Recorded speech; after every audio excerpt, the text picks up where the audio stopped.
रबी की फसलों में गेहूं, जौ, चना, सरसों, मसूर एवं सूरजमुखी के न्यूनतम समर्थन मूल्य में 2.4% से लेकर 7.03% की बढ़ोतरी कर्मचारियों के डीए की बढ़ोतरी की तुलना में सही दिशा में उठाया गया सही कदम है। इस बढ़ोतरी की सार्थकता तभी है जब न्यूनतम समर्थन मूल्य पर दाने दाने की खरीद की सुनिश्चितता हो। इसके लिए न्यूनतम समर्थन मूल्य पर गारंटी का कानून अपर्याय है। सरसों एवं सूरजमुखी के मूल्य निर्धारण को तेल अंश की मात्रा के साथ संयोजन करना आवश्यक है। इसी से 35% तेल अंश से अधिक मात्रा की सरसों एवं सूरजमुखी के उचित दाम प्राप्त हो सकेंगे। दूसरी ओर छत्रक योजना, प्रधानमंत्री अन्नदाता आय संरक्षण योजना के अंतर्गत राज्यों को भावांतर भुगतान योजना का विकल्प ही दिया जाना अधिक युक्ति संगत है। इससे घोषित न्यूनतम समर्थन मूल्य और बाजार मूल्य के अंतर होने पर घाटे की भरपाई संभव हो सकेगी। इसके अतिरिक्त भारत सरकार द्वारा आदर्श कृषि उपज एवं पशुपालन विपणन सुविधा एवं संवर्धन अधिनियम 2017 के अनुसार राज्यों द्वारा कानून बनाने से किसी भी किसान को न्यूनतम समर्थन मूल्य से कम दामों में अपनी उपज बेचने के लिए विवश नहीं होना पड़ेगा। इसी दिशा में भारत सरकार द्वारा 12 जुलाई 2022 को न्यूनतम समर्थन मूल्य से संबंधित समिति के उप समूह द्वारा 21 अप्रैल 2023 को आरक्षित मूल्य की अनुशंसा को स्वीकार करने पर भी घोषित न्यूनतम समर्थन मूल्य प्राप्त होने की सुनिश्चितता हो जाएगी। अभी तक तो चना, सरसों, मसूर एवं सूरजमुखी के कुल उत्पादन में से 75% उत्पादों को न्यूनतम समर्थन मूल्य की परिधि से बाहर धकेला हुआ है। भारत सरकार द्वारा 2014 से चना जैसी दलहन एवं सरसों, सूरजमुखी तिलहन के कुल उत्पादन में से 25% से अधिक खरीद पर प्रतिबंध लगाया हुआ है।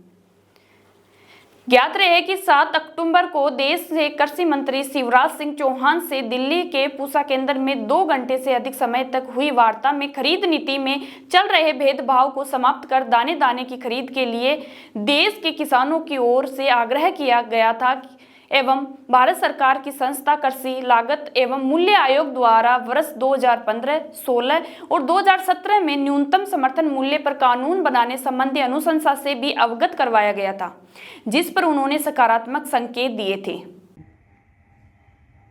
केंद्र सरकार द्वारा रबी फसलों की न्यूनतम समर्थन मूल्य में बढ़ोतरी को प्रचारित किया जा रहा है।